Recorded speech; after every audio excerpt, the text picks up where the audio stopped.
chapitre 11, verset 6. Or, sans la foi, il est impossible de lui être agréable. Car il faut que celui qui s'approche de Dieu croit que Dieu existe et qu'il est le rémunérateur de ceux qui le cherchent. Amen.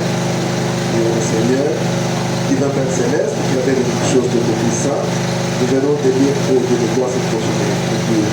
Jusqu'à Seigneur de toi de puissant, la bénir dans le cœur. Et que tu bénisses Seigneur de toi de puissant, que les meilleurs et les Dieu qui te l'a gardé. Et que tu puisses Seigneur de toi de puissant, faire à ce que ceci, au Dieu de toi de puissant, te lève dans le cœur. Afin que nous puissions méditer sur cela un jour et nuit, et que nous puissions Seigneur de toi de puissant. Ainsi soit avec nos pères, du début jusqu'à la fin. Dans le bon de toutes choses, et que ce soit les choses. Pas de nous faire les choses dans le projet de toi, nous voulons que toi seul tu puisses nous parler par ta parole de la vérité. Que nous soyons bénis à jamais, dans le nom de Jésus-Christ, Amen. Vous pouvez vous asseoir. Je vous salue encore une fois au nom du Seigneur Jésus-Christ. Amen. Et ici, nous venons de lire dans Hébreux chapitre 11, au chapitre 11, verset 6.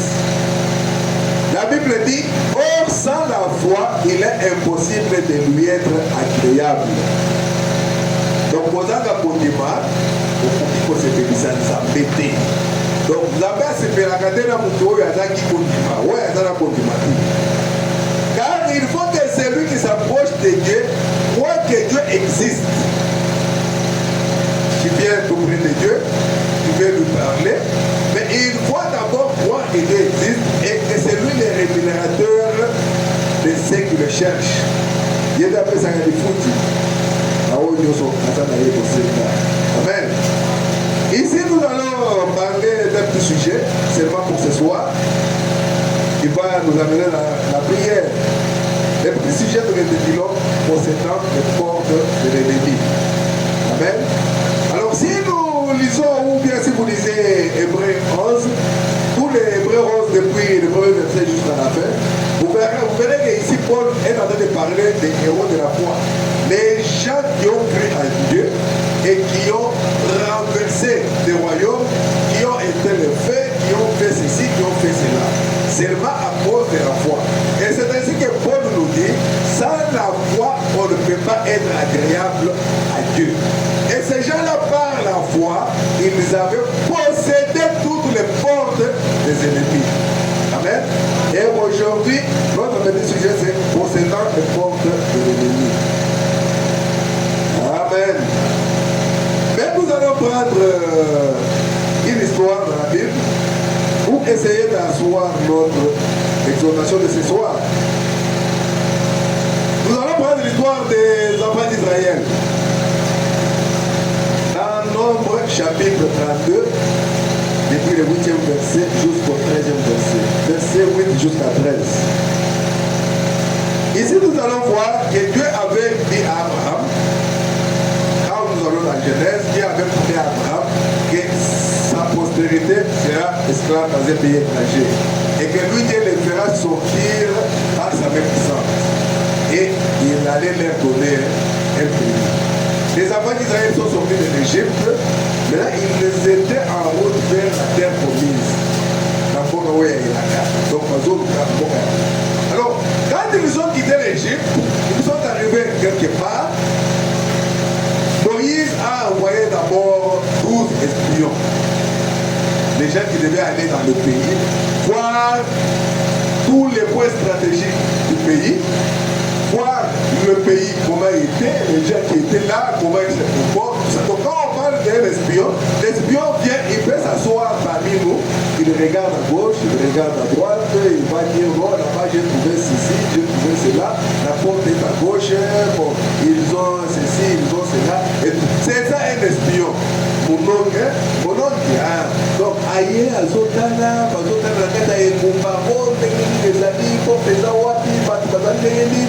de façon que quand ils vont rentrer, ils vont donner un rapport à Moïse et au peuple. Donc ils devaient maintenant attaquer la ville l'agression pour prendre cela possession, comme Dieu leur avait dit. Amen. Et ici, nous sommes dans notre chapitre 32, verset 8. Ici, nous avons Moïse qui est en train de parler au peuple. Après avoir envoyé les gens et les gens sont revenus, il y avait 12. Sur chaque tribu, comme il y avait 12 tribus d'Israël, tribu Bongo na Bongo et tout ça qui dit Bongo, tribu de Judas, tribu de Lévi, tribu de Siméon, de Ruben, de Benjamin, tribu de Gad, Aser, et ainsi de suite. Donc ils nous ont envoyé des espions. Alors maintenant, à leur retour, sur les 12 espions, 10 ont découragé le peuple. Alors que Dieu leur avait dit que vous allez prendre le pays. 10 ont découragé le peuple en disant oui, c'est vrai, le pays existe. Nous avons vu le pays existe et c'est même mon pays où vous le miel. Mais seulement, les gens que nous avons vus là-bas, c'était des géants, des fils d'Adam, de la race des géants. Nous paraissions comme des sauterelles, quelque chose comme ça, des petits insectes devant eux. Donc, ils étaient des géants et nous paraissions comme des petits trucs devant eux. Donc, ce qui fait que c'est difficile pour vous de prendre ce pays-là. Alors, le peuple s'est découragé et ainsi de suite. Mais il y avait deux, qui étaient Josué et Caleb. Ici, Moïse leur dit, ainsi firent vos pères, donc il parle aux enfants d'Israël, quand je les envoyais de Kadesh Barnéa pour examiner le pays, ils montèrent jusqu'à la vallée d'Eshcol. Et après avoir examiné le pays, ils découragèrent les enfants d'Israël d'aller dans les pays que l'Éternel leur avait donné. Donc ils ont découragé les peuples. Alors que Dieu leur avait dit, vous allez prendre ce pays. La colère de l'Éternel s'enflamma ce jour-là et il gira en disant, ces hommes qui sont montés d'Égypte depuis l'âge de 20 ans et au-dessus ne verront point le pays que j'ai juré de donner à Abraham. Donc Dieu a dit, je ne veux pas leur donner ce pays-là parce qu'ils ont douté. Amen. Ils ont trouvé qu'ils n'étaient pas capables. Ces hommes qui sont montés d'Égypte depuis l'âge de 20 ans, il y a 20 ans, dit qu'on a dit que ça va nous dire que nous avons Égypte. Na Ajoana, pas beaucoup d'années. Ils ne verront point le pays que j'ai juré de donner à Abraham, à Isaac et à Jacob. Car ils n'ont pas suivi pleinement ma voie. Donc, Balandaki, mon peuple l'a gâté, ou bien il l'a gâté, ou bien mon canot l'a gâté. Amen. C'est là où on a la qui va qui a voté. Alors, ils n'entreront pas. Écoutez, excepté Caleb, fils de Jephunneh, le Guédisien, et Josué, fils de Nun, qui ont pleinement suivi la voie de l'Éternel. Donc, c'est-à-dire que Dieu aime quelqu'un qui suit ce que lui a dit. Quelqu'un qui suit sa parole, c'est à ce moment-là que Dieu va agir à sa faveur. Amen. Mais pour celui qui doute encore de la parole de Dieu, Dieu ne peut rien faire. Alors que Dieu a promis que nous allons posséder les portes de nos ennemis. Alors nous allons voir les différentes portes des ennemis que nous devons posséder.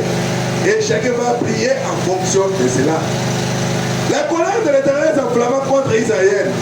Et il les fit errer dans le désert pendant 40 années. Jusqu'à l'anéantissement de toute la génération qui avait fait le mal aux yeux de l'Éternel.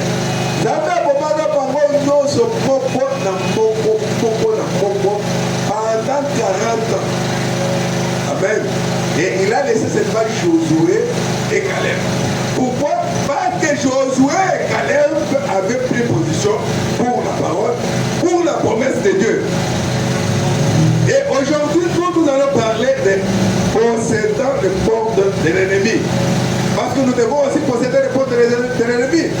C'est Dieu qui avait fait cette promesse à Abraham. que ta semence ou ta postérité, et nous sommes la postérité d'Abraham. Et nous verrons comment nous sommes la postérité d'Abraham. Non pas dans la chair, mais dans la postérité d'Abraham par le Seigneur Jésus-Christ, qui était la semence royale. Amen. Alors que Isaac était la semence selon la chair. Vraiment, même dit ceci dans les signes. C'est une petite exhortation qui ne va pas peut-être nous prendre beaucoup de temps. Paragraphe 128, les signes du 28 novembre 1963. Donc, madame dit ceci. Considérez Josué. Et lisez Josué chapitre 2. Lisez cela. Donc, les prophètes nous recommandent d'aller lire Josué chapitre 2. Parce que là aussi, Josué avait envoyé des espions qui sont allés chez Rahab. Et ainsi de suite. Mais je désire que vous sachiez que quand Moïse et Josué étaient en route dans le désert, effectuant l'exode, ils ont envoyé des ministres, amen, des espions, parce que c'était des princes des tribus d'Israël, en quelque sorte des ministres, parce qu'ils représentaient chacun une tribu, amen. Ah, alors, ils ont envoyé des ministres, des espions, pour aller espionner le pays. Et quand ils sont partis, la majorité a découragé le peuple.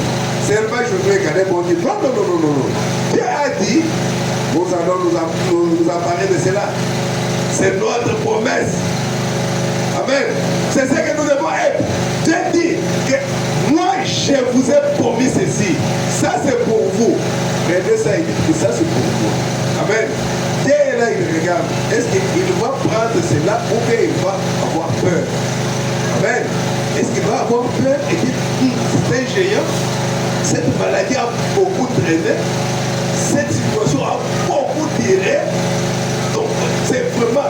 Et si tu vois cette plaie-là, ça a pris toute la jambe, même l'os est à découvert. Pourquoi ils ont mon âne? Est-ce que le poteau de me est possible? C'est vraiment un géant. Amen. C'est comme ça que les gens se représentent les choses. C'est comme ça que nous représentons les choses. Alors que Dieu veut que nous puissions le prendre au mot. Dans la prédication, Dieu était sa parole. Nous allons continuer ici.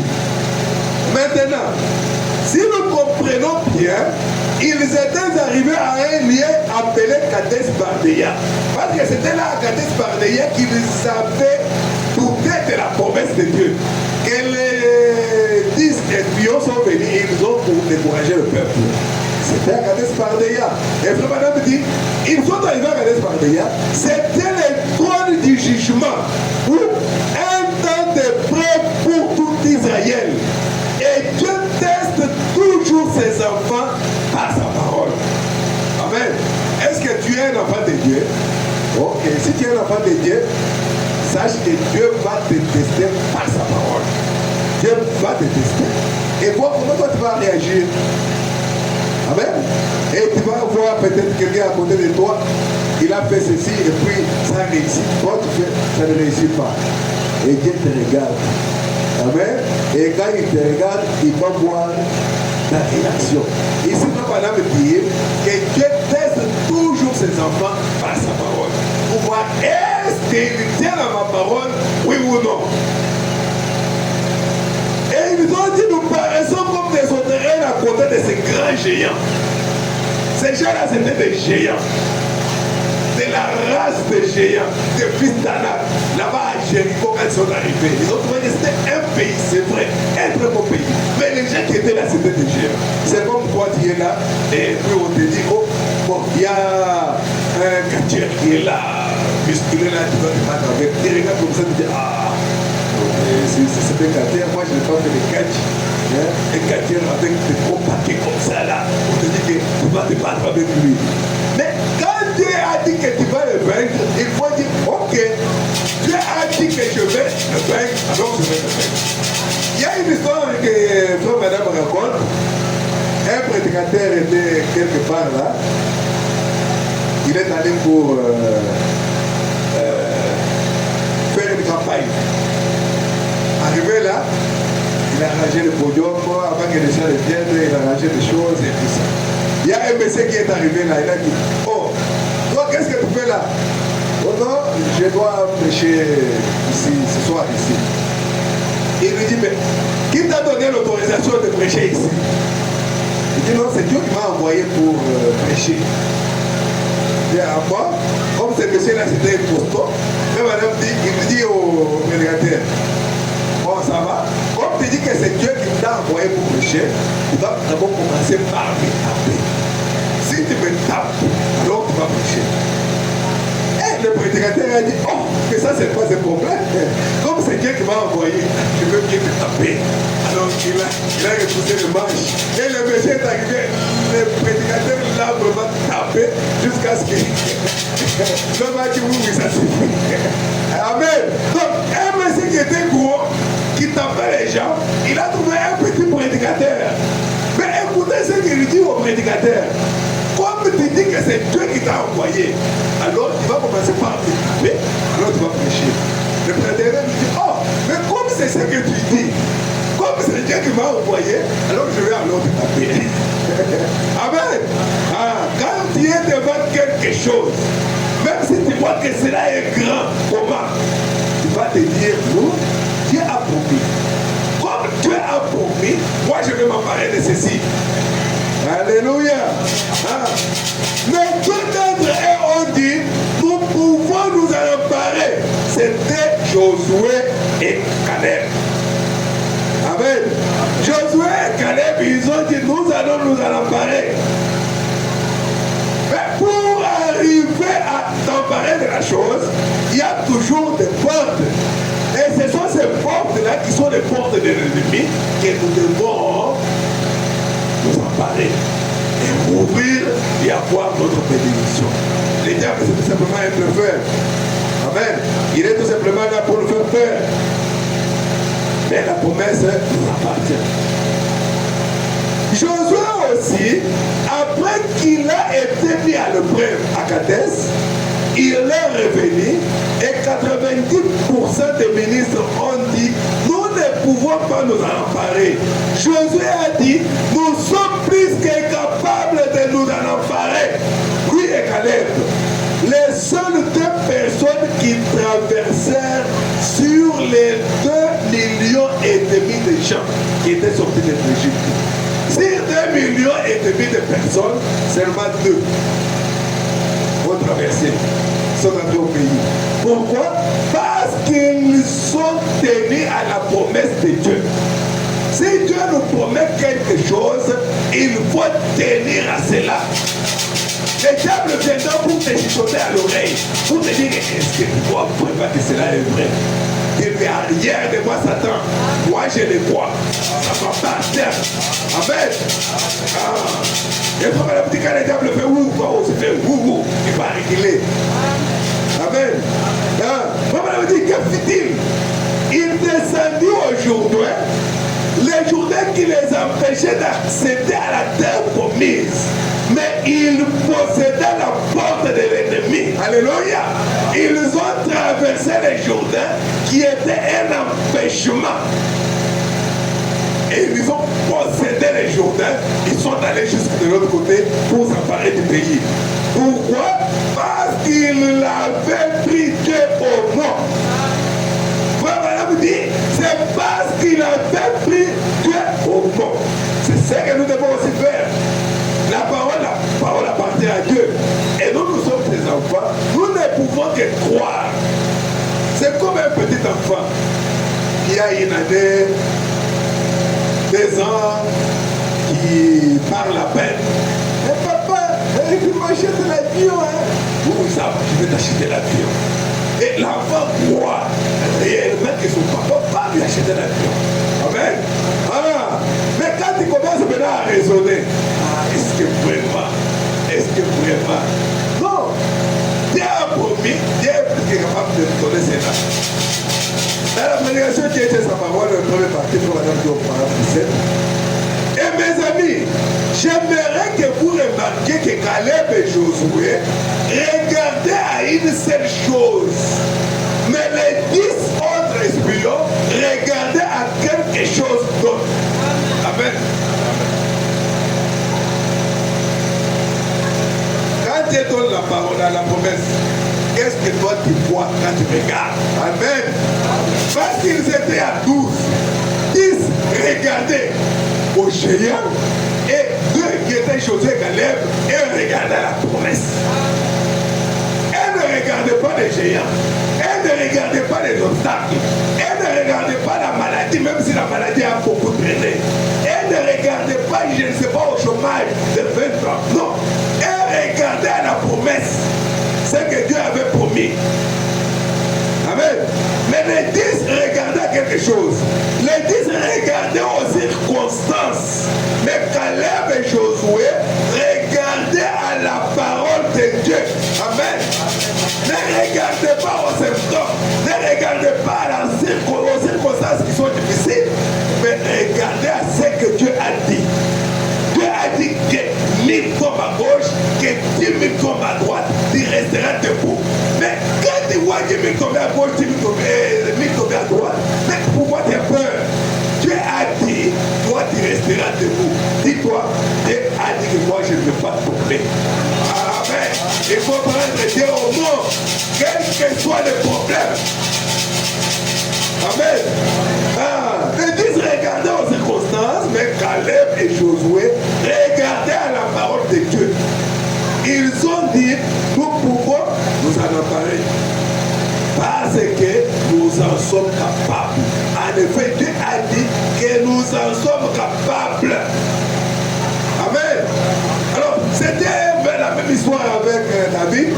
David n'était pas musclé. David n'était qu'un petit enfant. Amen. Alors, devant Goliath, Goliath qui était un homme de guerre. D'ailleurs, on lui a dit qu'il ne peut pas combattre avec Goliath. Goliath était un homme de guerre. Depuis son enfance, on lui a appris comment faire la guerre. Quand il n'est qu'un petit, il est là seulement pour garder le brebis. Non, rentre vite au village. Amen. Mais David n'a pas regardé la taille de Goliath. David n'a pas regardé, oh non, moi je n'ai pas ceci, moi je n'ai pas d'épée, non, non. David avait la foi en Dieu. Il savait qu'on avait un roi pour devenir roi. Aussi longtemps que lui n'était pas encore roi, il n'allait pas mourir. Il a dit, je vais affronter ces Philistins de Goliath. Amen. David n'a pas regardé les circonstances. Il a pris seulement une pierre. Il a dit à Goliath qu'aujourd'hui, je vais te couper la tête. Mais regardez que David n'avait pas d'épée. Comment il allait couper la tête de Goliath? Effectivement, il a coupé la tête de Goliath avec sa propre épée. L'épée qu'avait Goliath. Amen. Il a pris seulement une pierre qu'il a lancée. Non seulement la pierre est partie, Dieu a dit à David, pose-toi. Moi maintenant je pars avec la pierre. Alléluia. C'est Dieu qui a opposé la pierre sur le front de Goliath. Ce n'est pas ton problème. Toi applique seulement la parole. Dieu a dit et moi je crois. Quel que soit le problème, applique la parole. Et si David pouvait aussi dire, oh non, oui, c'est vrai, c'est un grand géant. Les grands frères ont raison d'avoir peur. Le roi Saïl a raison. C'est vrai, un grand géant. Faisons un repli stratégique. Dieu n'allait pas être content. Alléluia. Mais il fallait un David. Soyez David. Soyez David. Quels que soient les problèmes. Soyez David. Merci Seigneur. Nous parlons de posséder la porte de l'ennemi. Et l'ennemi, notre ennemi, c'est le diable. Amen. C'est notre plus grand ennemi. Mais nous sommes la postérité d'Abraham. Mais comment nous le sommes? Parce qu'à Abraham, on a dit, Dieu a dit à Abraham, ta postérité possédera la porte de ses ennemis. Mais nous savons qu'Abraham a mis au monde Isaac, Isaac a mis au monde Jacob, Jacob a mis au monde les 12 patriarches, et ainsi de suite.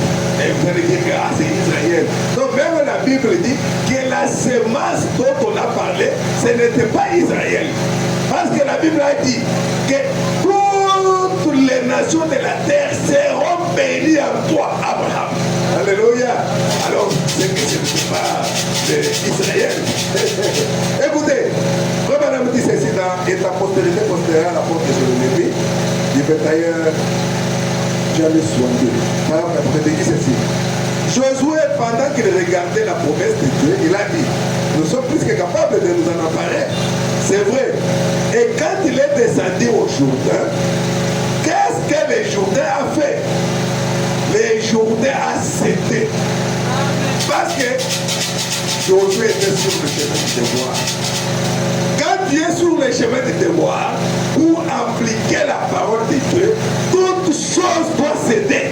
Il faut garder la foi et avancer. Alléluia. Il ne faut pas regarder la grandeur des choses. Dire, est-ce que dans cette politique-là, est-ce que moi je peux vraiment arriver?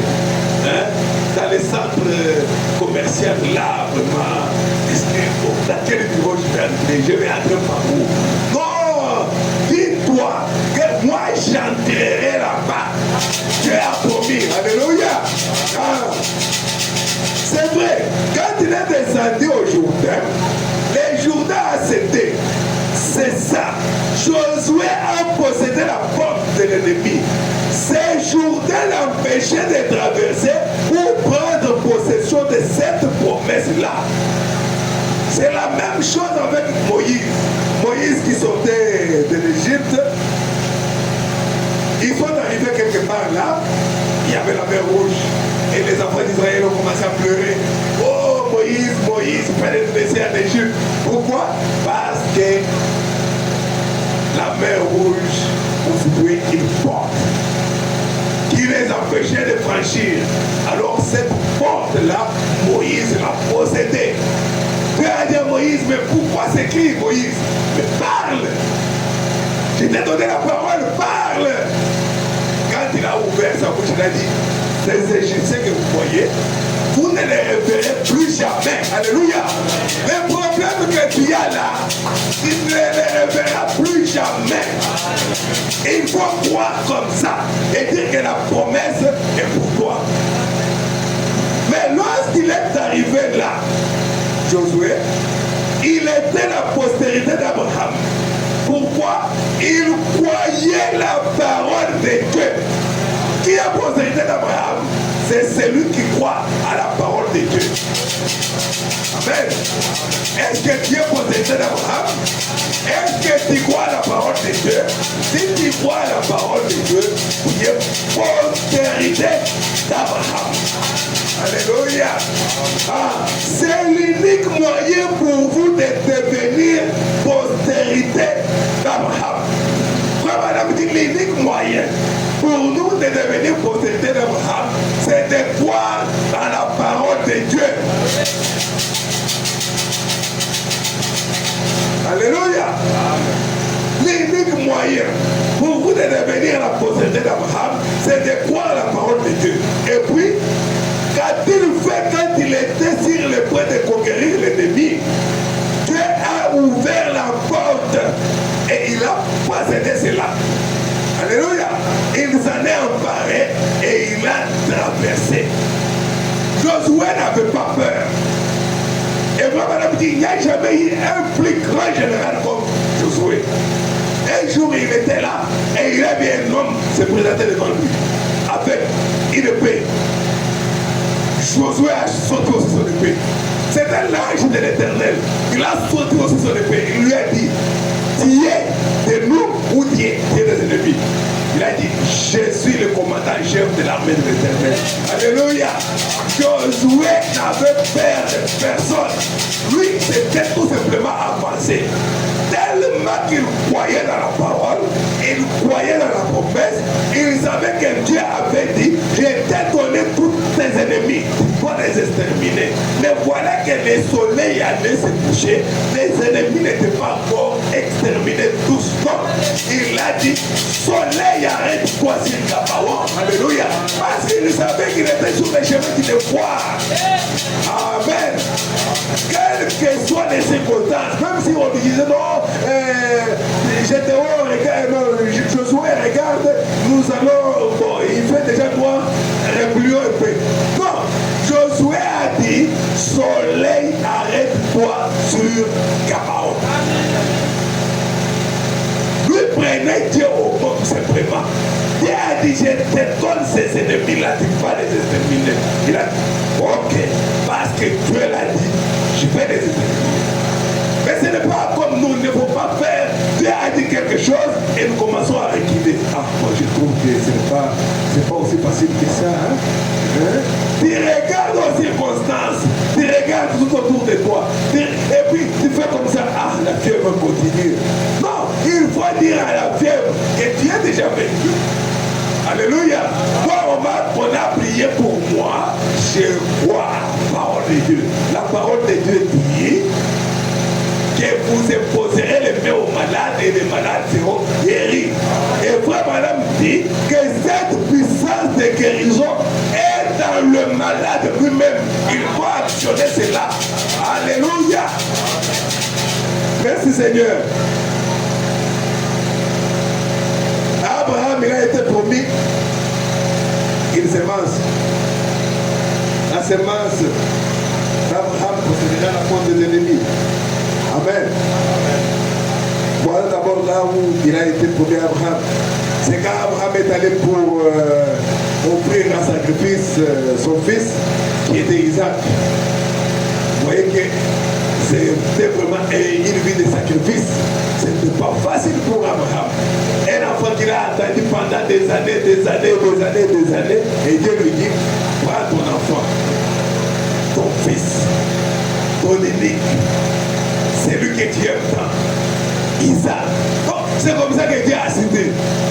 Prends ton fils, ton unique, c'est lui que tu aimes tant, Isaac. Alléluia.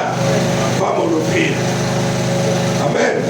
Mais comme Abraham avait la foi, il a pris son fils.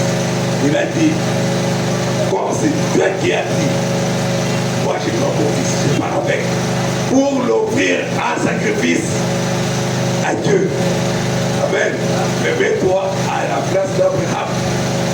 Si c'était toi, pose-toi d'abord des questions. Si c'était moi, qu'est-ce que j'allais faire? Regardez d'abord le jeune homme riche quand il est venu vers Jésus. Jésus lui a dit, va vendre tout ce que tu as et viens sur moi. Il a trouvé que c'était difficile. Aller vendre tout ce qu'il avait pour déposer tout ce qu'il avait comme argent entre les mains des pauvres, déposer cela à l'église et qu'on sort, et puis rentrer comme ça de vie. Ah non, c'était pas facile. C'était pas facile. Il a dit non, pas ça. Mais lui-même, Abraham, Dieu lui dit, prends ton fils. Il va pris le fils. Et Abraham est notre père dans la foi. Et si nous disons que nous sommes la postérité d'Abraham, nous sommes la semence d'Abraham, nous devons produire le même fruit qu'avait Abraham. Amen. Avoir la foi. Parce que Abraham croyait et regardant à l'invisible et voyant que la chose est là. C'est ça que nous devons faire. Pour posséder les portes des ennemis, il faut avoir la foi. Alléluia. Et c'est Dieu qui avait dit à Abraham dans Genèse 22. Nous allons lire Genèse 22, 15 à 18. Écoutez. L'ange de l'Éternel appela une seconde fois Abraham des cieux et dit, je les jure par moi-même, parole de l'Éternel, parce que tu as fait cela. Donc quand il a amené son fils, et Dieu l'a interdit de le sacrifier et lui a donné un bélier. Hein? C'est manifestant comme étant Jéhovah Jireh, l'Éternel qui pouvait aux personnes. Je les jure par moi-même, parole de l'Éternel, parce que tu as fait cela et que tu n'as pas refusé ton fils, ton unique, je te bénirai et je multiplierai ta postérité comme les étoiles du ciel et comme les sables qui est sur le bord de la mer. Et ta postérité possédera la porte de ses ennemis. Amen. Toutes les nations de la terre seront bénies en toi.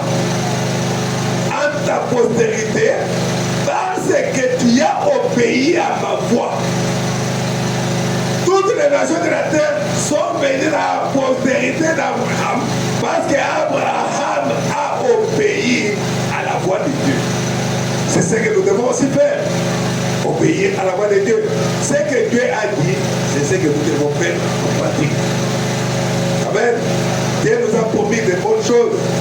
Et écoutez, dans Galates chapitre 3, verset 26, puis 29, écoutez ce que Paul dit là-bas. Car vous êtes tous fils de Dieu par la foi à Jésus-Christ. Alors ça c'est vrai.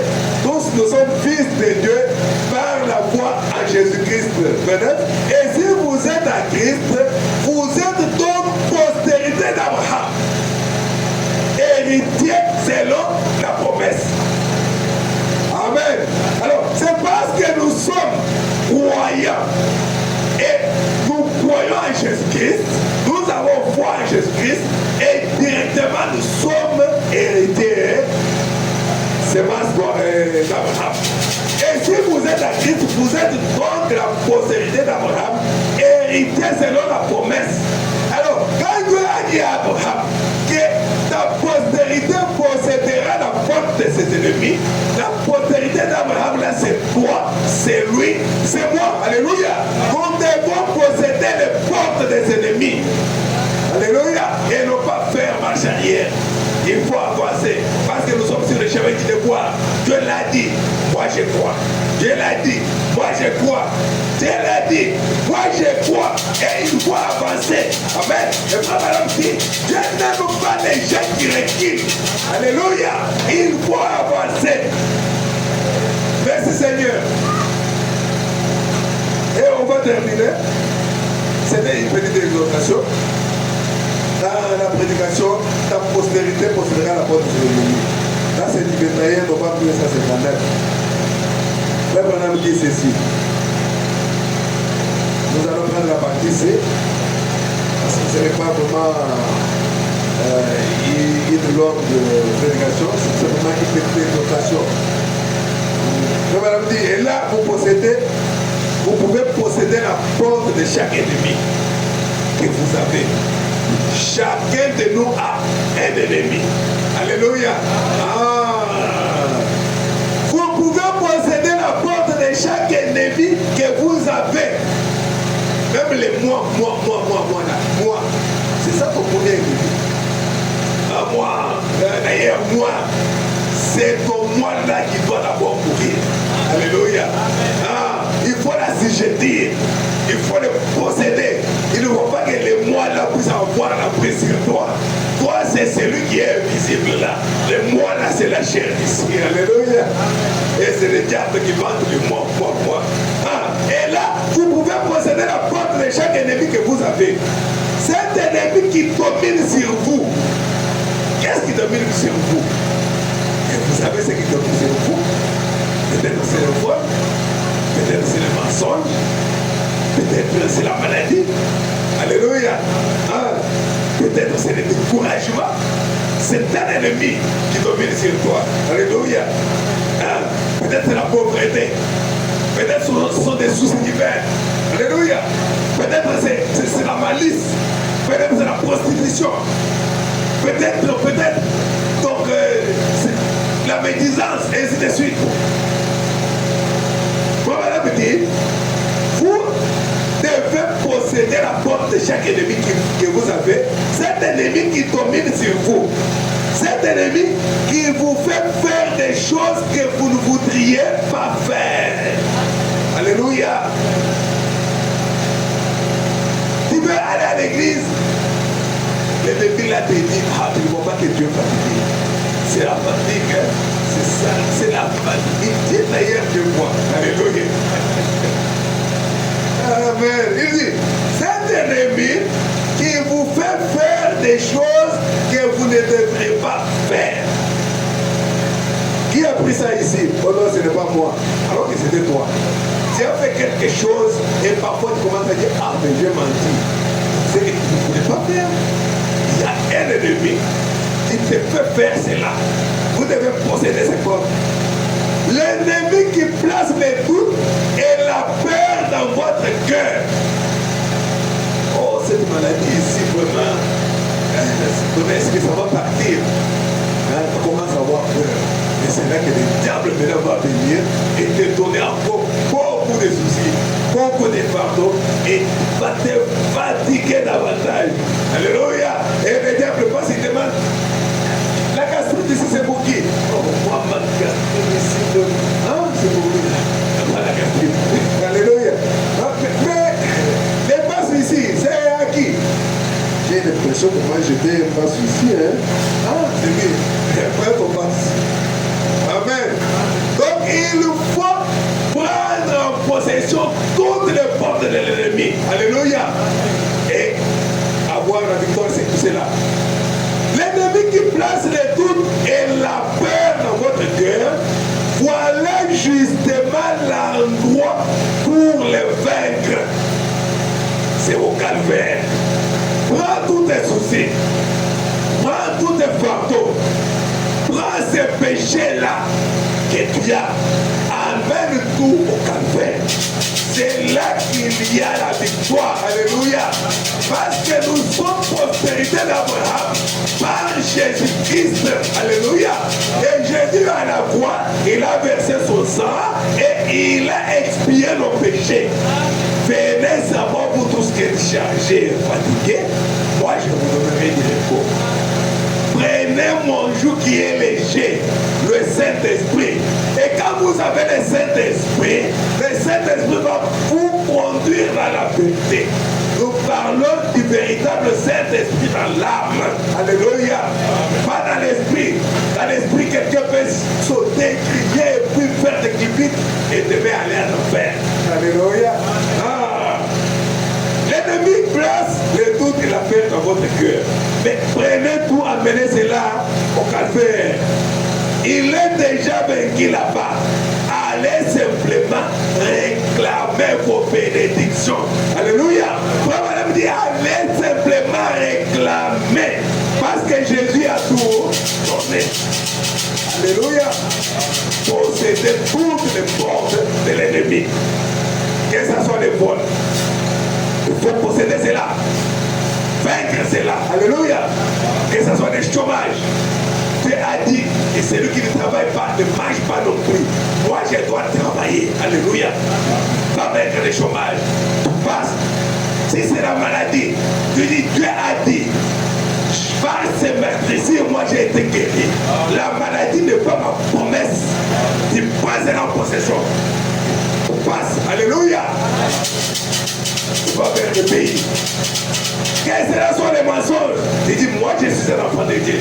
Frère Madame a dit, dites la vérité, même 1 million de fois. Amen. Il faut que je dise toujours la vérité. C'est une porte qu'il faut faire. C'est la porte de l'ennemi. Alléluia. Si ce sont des cauchemars, c'est l'ennemi qui doit vaincre cela. Parce que la Bible déclare que votre sommeil sera un sommeil de paix. Tu vas dire, oh Seigneur, tu as dit que mon sommeil sera un sommeil de paix. Mais pourquoi ceci? Moi je vais avoir mon sommeil de paix que tu m'as promis. Alléluia. Si c'est la stérilité, tu as dit, oh Dieu, que dans ce pays-là, il n'y aura ni femme qui avorte, ni stérile. Moi, je vais avoir des enfants. Oh Dieu. Si c'est le mariage, donc tout, il doit posséder cela parce que Dieu l'a promis. Tout ce qui est comme empêchement, il te met debout et dit, moi je suis un fils de Dieu. Moi je suis une fille de Dieu. Dieu a promis et je dois prendre cela en possession. Alléluia. Alors que nous allons nous mettre debout, on va chanter quelque chose. Alors que Dieu est là pour écouter notre prière et chacun de nous va prier. Chacun de nous connaît les portes de l'ennemi qui les dérangent. Il doit posséder cela. Il doit vaincre cela et entrer en possession de la promesse. Alléluia. Si c'est la maladie, crie à Dieu et est plus que capable de t'accorder la bonne santé. Si c'est les chômage, Dieu est plus que capable de donner du travail. Si c'est la promotion, Dieu donne des promotions. Alléluia.